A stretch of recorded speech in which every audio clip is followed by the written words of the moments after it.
நாங்க சாய் காயத்ரி. எஸ், இன்னைக்கு முதல் வணக்கத்துல ஸ்டார்ஸ் டைரியில நீங்க என்னோட டைரியை தான் பார்க்க போறீங்க. நான் சாய் காயத்ரி முன்னாடி வந்து பாத்தீங்கன்னா வெறும் காயத்ரி தான். நான் மதுரையில இருந்து இங்க சென்னைக்கு வந்து விஷுவல் கம்யூனிகேஷன் படிக்கிறதுக்காக மட்டுமே வந்த ஒரு பொண்ணு.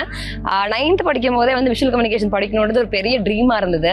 ஸோ அப்பெல்லாம் வந்து நிறைய மேகசின், தமிழ் மேகசின் வரும். ஸோ அதுல வந்து ஒரு மேகசின்ல தான் வந்துட்டு விஷுவல் கம்யூனிகேஷனை பத்தி நிறைய விஷயங்கள் போட்டிருந்தாங்க. பிகாஸ் நம்ம இன்ஜினியரிங், டாக்டர் இதெல்லாம் கேட்டு ஒரு மாதிரி போரிங் ஆயிடுச்சு. So 9th, 10th, 11th, 12th வந்தாச்சு. 12th வந்து எனக்கு ஒரு செக் வச்சாங்க. 1000க்கு மேல மார்க் எடுத்தா உனக்கு பிடிச்ச விஷயத்த நீ படிச்சுக்கலாம் அப்படின்னு சொல்லி. ஸோ வந்து நம்ம வந்து நைட்டும் பகலுமா வந்துட்டு டீ காஃபி எல்லாம் போட்டு நம்மளே குடிச்சு நம்மளே படிச்சு ஒரு வேலையா வந்து 1000க்கு மேல மார்க் எடுத்தாச்சு. ஸோ எடுத்ததுக்கு அப்புறம் கூட என்ன சொன்னாங்கன்னா, இல்ல நீ சென்னைக்கெல்லாம் போக கூடாது, நீ மதுரையில தான் படிக்கணும். ஆமா சொன்னோம் அதெல்லாம் அப்படின்ற மாதிரி பேசிட்டாங்க. மதுரையில ஒரு காலேஜ்ல வந்து எனக்கு சீட்டும் கிடைச்சிருச்சு. ஸோ அதுக்கப்புறம் அழுது புரண்டு எப்படியோ பண்ணி நம்ம சென்னைக்கு வந்தாச்சு. சென்னையில வந்து என்ட்ரன்ஸ்லாம் எழுதி விஷுவல் கம்யூனிகேஷனுக்கு சீட்டும் வாங்கியாச்சு. ஸோ வாங்கி அப்படிதான் என்னோட ஜேர்னி ஃபர்ஸ்ட் வந்து சென்னையில ஆரம்பிச்சது. ஸோ ஹாஸ்டல்ல சேர்ந்து விஷுவல் கம்யூனிகேஷன் ஒரு வழியா வந்து படிச்சு முடிச்சேன். ஸோ இந்த விஷுவல் கம்யூனிகேஷன் த்ரூ அவுட்டா வந்து எனக்கு ஃபர்ஸ்ட் வந்து இந்த உலகத்தை வந்து கத்துக்கிறதுக்கான ஒரு பெரிய ஒரு விஷயமா இருந்தது. ஸோ அதுல வந்து சில கான்டாக்ட்ஸ் எல்லாம் வச்சு நான் ஒரு டிவி தொகுப்பாளரான ஒரு சின்ன டிவில வந்து நான் ஒரு லைவ் எல்லாம் வந்துட்டு உங்களுக்கு என்ன பாட்டு பிடிக்கும் சொல்லுங்க போடலாம் அப்படின்ற ஒரு ஜேர்னி தான் நான் ஸ்டார்ட் பண்ணேன். ஸோ அதுக்கப்புறம் வந்து பாத்தீங்கன்னா காலேஜ் முடிச்ச அந்த கையோட வந்து எனக்கு கனா காணும் காலங்கள் கல்லூரியின் கதையோட ஆடிஷன்ஸோட கால் வந்தது. ஸோ அங்க போய் ஆடிஷன் அட்டன் பண்ணி ஒரு டிவி தொகுப்பாளர் நான் வந்து ஒரு ஆர்டிஸ்ட் ஆன ஒரு தருணம் அங்கதான் வந்து ஆரம்பிச்சது. ஸ்டார் விஜய் டிவில வந்துட்டு உள்ள வந்தேன். நான் உள்ள வரும்போது ஒரு விஜய் டெலிவிஷனா இருந்தது. நானும் காயத்ரியா இருந்தேன். நாள் ஆக நான் சாய் காயத்ரியானா இது ஸ்டார் டெலிவிஷன் ஆச்சு. ஸோ இது உள்ள வந்து நான் ஒரு ஆர்டிஸ்ட் ஆகி கனா காணும் காலங்கள்ல 0 ஆக்டிங்ல இப்பயாவது கொஞ்சமாவது ஓரளவு நடிக்கிறோம். ஸோ அப்படி போயிட்டு இருக்கும் போது கனா காணும் காலங்கள் பண்ணேன். அதுக்கப்புறம் கொஞ்ச நாள் கழிச்சு சரணன் மீனாட்சி பண்ணேன். அண்ட் அதுக்கப்புறம் வந்து ஈரமான ரோஜா பண்ணேன். அண்ட் ஈரமான ரோஜாக்கு அப்புறம் பாண்டியன் ஸ்டோர்ஸ் பண்ணேன். அண்ட் இப்போ வந்து அணுவா நீ நான் காதல் அப்படின்ற ஒரு சீரியல் பண்ணிட்டு இருக்கிறேன். அண்ட் இதெல்லாம் தாண்டி வந்துட்டு நமக்கு நிறைய கனவுகள் இருக்கும், நிறைய பேஷன்ஸ் இருக்கும். ஒரு பக்கம் கனவுக்காக, ஒரு பக்கம் பேஷனுக்காக ஓடுவாங்க, இன்னொரு பக்கம் ப்ரொஃபஷனுக்காக சம்பாதிக்கணுன்றதுக்காக ஓடுவாங்க. பட் நான் என்னைக்குமே வந்து எனக்கு இந்த காசு வேணும், எனக்கு வந்து இது வேணும் அப்படின்னு சொல்லி இந்த காசுக்காக சம்பாதிக்கிறதுக்காக நான் ஓடினதே இல்லை. பட் அச்சூட் கடவுள் வந்து எனக்கு சம்பாதியத்தையும் கொடுத்தாரு. நல்ல நல்ல வேலைகள் நான் தேடி போய் கிடைக்காத வேலைகளை என் கையில எனக்கே வந்து நேரா எனக்கே கொடுத்தாரு. எல்லாத்துக்கும் காரணம் நீங்க தான் மக்களே. Thank you so much. ஒரு நிமிஷம் சொல்லி நானே டயர்ட் ஆயிட்டேன். ஒரு காஃபி பிரேக் எடுத்துக்கிறேன். தம்பி அந்த காஃபி கொடுப்பா. தேங்க்யூ. உங்களுடைய நீ நான் காதல் குடும்பத்தை பத்தி எங்களுக்கு கொஞ்சம் சொல்லுங்க. நீ நான் காதலோட குடும்பம் வந்து பாத்தீங்கன்னா ஒரு சின்ன ஒரு நியூக்ளியர் ஃபேமிலி தான். எனக்கு ஒரு அப்பா, ஒரு அம்மா, ஒரு தங்கச்சி இருக்கிறாங்க, ஒரு அத்தை இருக்கிறாங்க. நீங்களே கதையில பாத்துட்டு இருப்பீங்க. அண்ட் எனக்கு வந்து ஒரு பெரிய பிளஸ் என்னன்னு பாத்தீங்கன்னா, ஆன் ஸ்கிரீன்ல எனக்கு என் கூட கிடைச்ச கோ ஆர்டிஸ்ட் எல்லாமே வந்துட்டு பக்கா பெர்ஃபார்மிங் ஆர்டிஸ்ட். ஸோ அவங்களோட நடிக்கும் போது வந்துட்டு அது மோர் தென் ஒரு நடிப்பை தாண்டி வந்து ஒரு ரியலாவே ஒரு பெர்ஃபார்மன்ஸ் இருக்கும். மோஸ்ட்லி அழுகிறது தான் நிறைய இருக்கும். அப்போ அது உண்மையிலே அந்த கனெக்ஷன் இருக்கும், ஃபீல் இருக்கும். மோர் தென் ஒரு ஆக்டிங்கோட ஒரு ரியலிஸ்டிக்கா அவங்க கூட ஒரு ஃபேமிலியா இருக்கிற ஒரு பாண்டிங் எப்பவுமே எனக்கு இருக்குங்க. காஃபி முடிஞ்சிருச்சு, வெளியில வெயிலும் ஜாஸ்தி ஆரம்பிச்சிருச்சு. வாங்க உள்ள போலாம்.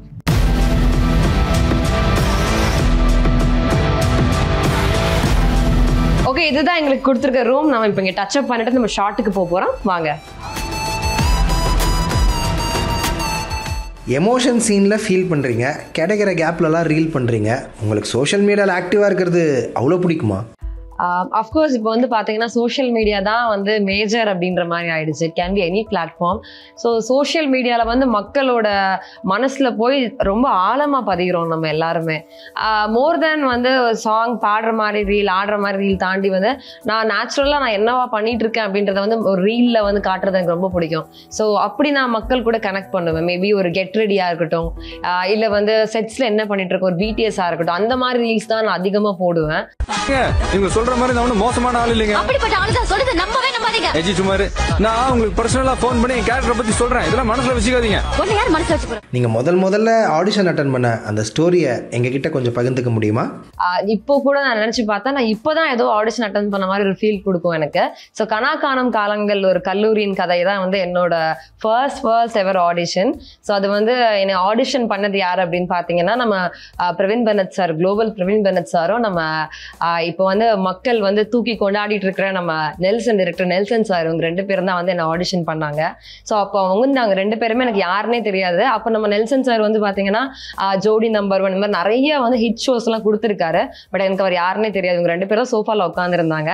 அண்ட் என் கூட சேர்ந்து வந்து கதை ஒரு கேரக்டராக வந்து ட்ராவல் பண்ணது வந்து சிவகாந்த் தான்.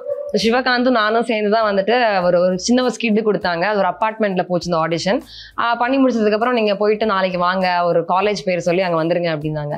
ஸோ அந்த ஆடிஷன் வந்து இன்னைக்குமே வந்து அது என்னை யோசிச்சு பார்த்தா அது மைண்டில் அப்படியே வந்து போகும். அது என்ன டயலாக்லேருந்து எல்லாமே மைண்டில் ஞாபகம் இருக்கும் எப்போவுமே. உங்களுடைய கனாக்காலும் காலங்கள் டீமை பற்றி நீங்கள் பெருமையாக ஃபீல் பண்ணுற ஒரு விஷயம் என்னது? பெருமையாக ஃபீல் பண்ணுற விஷயம்னு பார்த்தீங்கன்னா, எங்களோட டீமில் இருந்த எல்லாருமே வந்து they are all shining as a star. So அதை பார்க்கும்போது அது நானே சம்டைம்ஸ் வந்து பார்த்தீங்கன்னா அவங்களுக்கு கிடைக்கிற ஒவ்வொரு அப்ரிசியேஷன்ஸ், அவங்களுக்கு கிடைக்கிற ஒவ்வொரு அவார்ட்ஸாக இருக்கட்டும், ஒவ்வொரு விஷயங்கள் வந்து எனக்கு கிடைக்கிற மாதிரி ஃபீல் ஆகும். ஸோ எங்கள் டீமில் பார்த்தீங்கன்னா ரியோ, கவின், ராஜு இந்த மாதிரி சொல்லிட்டே போகலாம். எல்லாருமே வந்து எனக்கு ஒரு பெரிய ஸ்டாராக இருக்கிறாங்க. அண்ட் ரொம்ப பெருமைப்படுற விஷயம் என்ன அப்படின்னா, இவங்க எல்லாருமே எவ்வளோ உயரத்துக்கு போனாலும் வருஷத்தில் ஒரு தடவை நாங்கள் எல்லாருமே ரீயூனியன் சேருவோம். அதில் வந்து நீங்கள் கேட்ட மாதிரி ஆடிஷன்ஸ் பண்ண விஷயங்கள் எல்லாத்தையுமே நாங்கள் பேசி விடிய பேசி காலைல விடிகிற வரைக்கும் பேசுவோம். ஸோ எல்லாருமே எவ்வளோ தூரம் போனாலும் வந்த பாதையை மறக்காமல் இந்த ஃபர்ஸ்ட் ப்ராஜெக்ட்ல இன்னுமே we are all sticking on. So எனக்கு ரொம்ப ஒரு பெருமை மிக்க விஷயம். And thank you so much to all my Kanaakaalam காலங்கள் ஃப்ரெண்ட்ஸ். நீங்க பார்த்துட்டு இருக்க அந்த 2 பில்லர்ஸ் தான் வந்து நீ நான் காதலோட வந்து முக்கியமான பில்லர்ஸ். நம்ம இயக்குனரும் நம்ம டிஓபி ஐயா இருக்கிறாங்க. ஸோ இவங்க இல்லைன்னா நாங்கள் இல்லைன்னா அவங்க இல்லைன்ற மாதிரி ஒரு பாண்டிங். மோர் தென் ஒரு டிரெக்டர், ஒரு டிஓபியா நான் அவங்கள பார்த்ததே கிடையாது செட்டில். இவங்க செட்டு வேலை, ஆர்ட் வேலை, டச்சப் வேலை, மேக்கப் வேலை, எல்லா வேலையும் பார்ப்பாங்க. ரொம்ப டெடிகேட்டிவான ஒரு டிரெக்டர் அண்ட் ஒரு டிஓபி எங்களுக்கு கிடைச்சிருக்காங்க. அதுக்கு நான் வந்து எங்கள் ப்ரொடக்ஷன் ஹவுஸ் சேனலில் தான் தேங்க் பண்ணணும்.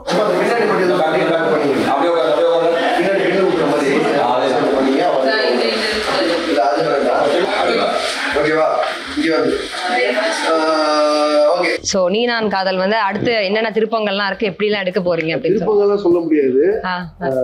திருப்பங்கள் இருக்குன்னு சொல்லலாம். நிறைய திருப்பங்கள் இருக்கு, அது இல்லாம இருக்கவே இருக்க வாய்ப்பே கிடையாது. இல்லாம இருக்காது, நிறைய திருப்பங்கள் இருக்கு. பயங்கரமா வந்து என்ஜாய் பண்ணுவீங்க அடுத்து வரப்போற எபிசோட்ஸ் எல்லாமே.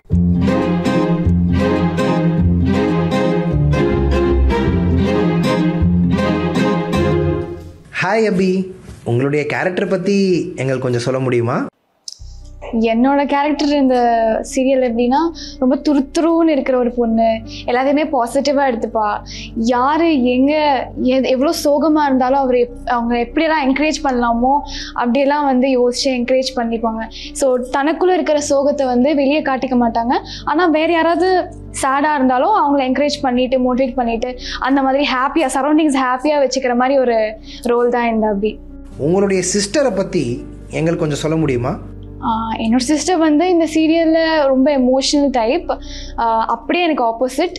ஏதாவது சின்ன விஷயம்னாலும் ரொம்ப ஓவர் திங்க் பண்ணிட்டு அந்த மாதிரி ஒரு கேரக்டர். நான் போயிட்டு அப்படிலாம் இல்லை, இன்னும் எல்லாம் சரியாயிடும் அப்படின்னு கன்வின்ஸ் பண்ணுற மாதிரி ஒரு ரோல் அவளுக்கு.